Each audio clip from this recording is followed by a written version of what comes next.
अगर आपने maternity leave ले लिया है और आपका मैटरनिटी लीव ओवर होने वाला है, यानी कि 6 मंथ का जो होता है 180 दिन का मैटरनिटी लीव वो ओवर होने वाला है और आप अपने विद्यालय में पुनः योगदान करने वाले हो, तो आपको किन किन दस्तावेज़ों की ज़रूरत होगी ताकि आपका मैटरनिटी लीव का सारा जो पैसा है वो आपको मिल जाए। इसके लिए आप बिल्कुल सही जगह आए हो। नमस्ते, मेरा नाम है नेहा भारती, मैं BPSC TRE 1+2 इंग्लिश टीचर हूँ, कटिहार डिस्ट्रिक्ट में पोस्टेड हूँ। तो आज की जो वीडियो है इसमें मैं बताने वाली हूँ मैटरनिटी लीव ओवर होने के बाद जब आप विद्यालय में पुनः योगदान करने जाते हो तो कौन कौन से डॉक्यूमेंट्स आपके पास होने चाहिए ताकि आपको जो है वापस से ज्वाइनिंग करने में दिक्कत ना हो एंड आपका डॉक्यूमेंट्स जो है वो पूरा वैलिड रहे एंड पूरा फिर आपसे डिमांड ना किया जाए कि आपका आपने जो डॉक्यूमेंट दिया था उसमें इस डॉक्यूमेंट की कमी थी तो पुनः आप अपना डॉक्यूमेंट दें, ऐसा ना हो। क्योंकि बहुत कोई के साथ ऐसा होता है कि वो विद्यालय में जाते हैं, नॉलेज की कमी हो, चाहे जो भी रीज़न हो, चाहे वो हेडमास्टर वहाँ के जागरूक ना हो, तो डॉक्यूमेंट्स वो जाके जमा करते हैं, देन उनके बाद भी उनका काम नहीं होता है, फिर वहाँ से डॉक्यूमेंट्स की डिमांड होने लगती है। तो मैं जो हूँ लास्ट ईयर ही मैटरनिटी लीव के बाद स्कूल अपना ज्वाइन की हूँ, तो मुझे अच्छे से पता है कि किस तरीके से पुनः योगदान करते हैं एंड मैंने खुद स्थापना में जा कर के पता किया था, यहाँ की स्थापना में योगदान देने से पहले कि किस किस डॉक्यूमेंट्स की ज़रूरत होगी। तो अगर आप दूसरे डिस्ट्रिक्ट किसी भी डिस्ट्रिक्ट के हों तो मेरा मानना यही है कि एक बार आप विद्यालय में पुनः योगदान के पहले अपने ज़िले के स्थापना में जाइए, वहाँ जाकर के आप सामने से पता कीजिए कि कौन कौन से डॉक्यूमेंट्स की ज़रूरत होगी। तो हर ज़िले का अपना एक अलग होता है। वैसे मेन डॉक्यूमेंट तो मैं बता ही दूँगी, लेकिन फिर मान लीजिए कुछ अलग से डॉक्यूमेंट की वहाँ डिमांड हो तो आप एक बार जा कर के मिल लीजिए, मेरा ये मानना है।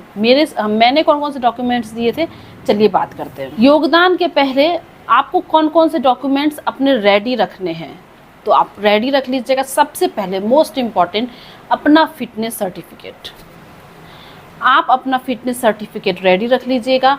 जब मैं योगदान करने वाली थी उसके पहले ही मेरे साथ जो एक और लेडी टीचर मैटरनिटी लीव ली थी तो वो बोलती थी कि गवर्नमेंट हॉस्पिटल का ज़रूरत होता है, वहाँ का जो कोई भी बिल वगैरह चाहिए होता है।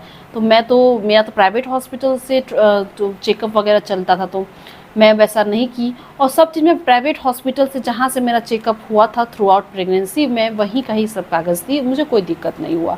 तो आपको पहले अपना फ़िटनेस सर्टिफिकेट जिस दिन आप ज्वाइन करने वाले हो उसके 1 दिन पहले का फ़िटनेस सर्टिफिकेट रिसेंट का बनवा लीजिएगा एंड बच्चे का बर्थ सर्टिफिकेट भी बनवा दीजिएगा, ये बहुत इंपॉर्टेंट होता है। बच्चे के बर्थ के तुरंत बाद आप अप्लाई कर दीजिए, ऑनलाइन ही होता है, तो वो ये दोनों आपका मेन होता है।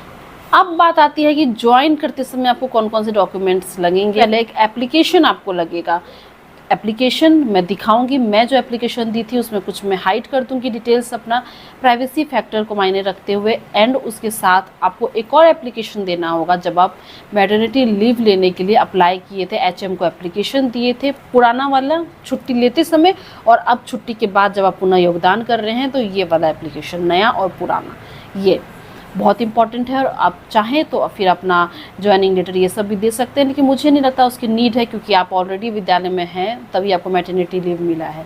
तो चलिए अब मैं आपको दिखाती हूँ अपने सारे डॉक्यूमेंट्स, उसमें पर्सनल डिटेल्स में हाइड कर दूँगी। चलिए एप्लीकेशन आपको किस तरीके से योगदान के लिए लिखना है वो भी मैं चलिए दिखाती हूँ। तो प्राइवेसी फैक्टर को ध्यान में रखते हुए यहाँ पर मैंने बहुत चीज़ हाइड कर दी है। तो सेवा में आपको लिखना है श्रीमान प्रखंड शिक्षा प्रसाद पदाधिकारी महोदय, जहाँ के भी आप BO को लिख रहे हैं वहाँ का यहाँ पे नाम आ जाएगा। यहाँ पे मैं हाइड करती हूँ जैसा कि मैंने बताया है। यहाँ पर आपको अपने ब्लॉक का यानी प्रखंड का नाम लिखना है। उसके बाद यहाँ पे देख लीजिए द्वारा जो है वो श्रीमान प्रधानाध्यापक महोदय, और नीचे में जिस स्कूल में आप कार्यरत हैं वो लिखना है। विषय इसका होगा पहला मातृत्व अवकाश उपभोग के उपरांत विद्यालय में योगदान एवं वेतन भुगतान के संबंध में गौर करने वाली बात है, आपको दोनों ही चीज़ लिखनी है यहाँ पे। फिर महोदय, सविनय निवेदन है कि मैं जो भी नाम आपका जिस विद्यालय के हैं आप प्रखंड का नाम, फिर जिला कटिहार जैसा मैं दी हूँ, मैं +2 यानी कि उच्च माध्यमिक जिस भी वर्ग के आप शिक्षक हैं, पर दिनांक इतना से कार्यरत हूँ। ज्वाइनिंग डेट आपका महोदय, मैंने पहला मातृत्व अवकाश 180 दिनों का दिनांक इतना से इतना तक उपभोग कर ली है, ये लिखना है, आपको मेंशन करना है। उचित माध्यम से श्रीमान को इसकी जानकारी पूर्व में दी थी, ये भी बताना है कि पूर्व में मैंने आपको दिया था जानकारी इसका, तथा इसके संबंध में आवेदन प्रेषित की थी प्रति संलग्न, और उस समय जो आपने आवेदन दिया था छुट्टी के लिए वो भी इसमें आपको अटैच करना है। अब मैं विद्यालय में अपना कार्य करने हेतु स्वस्थ हूँ। आपने फिटनेस सर्टिफिकेट तो ऑलरेडी दिया हुआ है ना, तो इसलिए स्वस्थ हूँ यहाँ पे मेंशन कर देना है। अतः श्रीमान से आग्रह है कि आज जिस भी तारीख को आप ज्वाइन करने वो पूर्वाहन, जिसमें आप पूर्वाहन अपराहन जब भी मैं विद्यालय में योगदान करने की मंजूरी देने की कृपा करें। साथ ही अग्रेतर कार्रवाई है तो आवेदन को प्रेषित करने की कृपा करें ताकि मुझे मातृत्व अवकाश अवधि का वेतन मिल सके। इसके लिए मैं श्रीमान का सदैव आभारी रहूँगी। आपके विश्वासी जो भी है, आपका इंग्लिश +2 टीचर, स्कूल प्रखंड, आप प्रखंड से हैं, एम्प्लॉय ID, मोबाइल नंबर ये सब दे दीजिएगा, दिनांक यहाँ दे दीजिएगा और इसमें संलग्न कीजिएगा अपना मेडिकल सर्टिफिकेट जो अभी आप बनाए हैं, और छुट्टी के समय जो एप्लीकेशन दिए थे उसकी जीरोक्स यहाँ पे अटैच कर दीजिएगा। तो आपके जो HM है यहाँ पे ये लिख देंगे, नहीं सॉरी साइन मोहर कर देंगे। यहाँ पे देख लीजिए साइन किए हैं, मोहर किए हैं। अग्रेतर कार्रवाई हेतु अग्रसारित ये लिख देंगे तो आपका स्कूल में ज्वाइन हो जाएगा। उसके बाद आपको कुछ नहीं करना है। ये एप्लीकेशन जो है वो HM का काम है कि वो BRC तक पहुँचाएँ।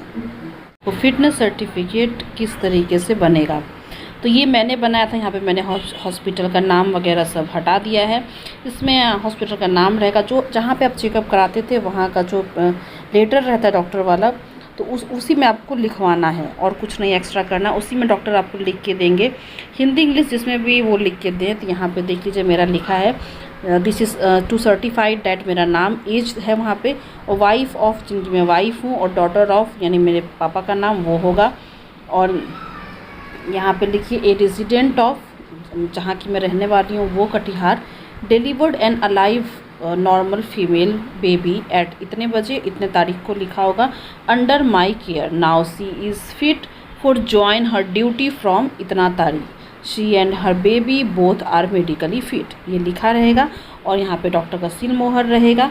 तो ये आपको जमा करना है। यहाँ पे आप देख लीजिए, यहाँ पे BEO का यहाँ पे साइन भी है, यानी उन्होंने रिसीव किया है।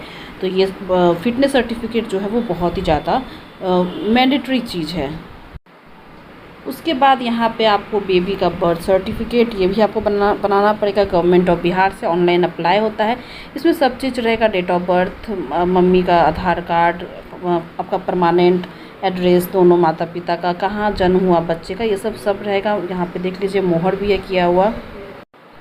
उसके बाद आपको जो है वो जो आपको BRC में ये कागज़ भी जाएगा, बहुत इंपॉर्टेंट है, एफिडेविट है, नोटरी से आपको करवाना पड़ेगा। इसमें आपको डेट, आपका नाम, पिता का नाम, पति का नाम, आपका एड्रेस ये सब रहेगा। और यहाँ लिखा रहेगा यह कि मैं उपरोक्त पते की निवासी हूँ, जहाँ भी आपका पता है, मेरा आधार नंबर ये है, जो भी हो। फिर दूसरा पॉइंट में यह है कि मैंने प्रथम संतान के रूप में एक पुत्री को दिनांक जो भी डेट को जन्म दी हूँ। और यहाँ स्कूल में छुट्टी अब कब से कब लिए थे वो यहाँ लिखा रहेगा, पर मातृत्व अवकाश में थी। तीसरा पॉइंट में होगा कि ये कि मैं पुनः दिनांक जितने भी तारीख को अब पुनः योगदान करने वाले हैं पूर्वाहन में अपने कार्य में योगदान की हूँ। उसके बाद 4 नंबर पे होगा कि मैं शिक्षिका के रूप में पदस्थापित हूँ। इंग्लिश +2 जो भी स्कूल में आप हैं वो सब यहाँ पे लिखा रहेगा।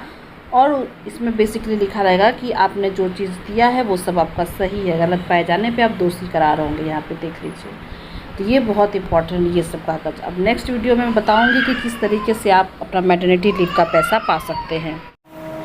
आशा करती हूँ कि आपका सारा कन्फ्यूज़न दूर हो गया होगा। स्टिल अगर आपको कोई भी कन्फ्यूज़न है तो कमेंट सेक्शन में ज़रूर बताइएगा। अगला वीडियो जो है मैं लेके आऊँगी कि किस तरीके से आप अपने मैटरनिटी लीव का पैसा जो है आप अपने खाते में जल्द से जल्द मंगवा सकते हैं बिना किसी प्रॉब्लम के। ये सब मैं अपने एक्सपीरियंस को लेकर के बताने वाली हूँ।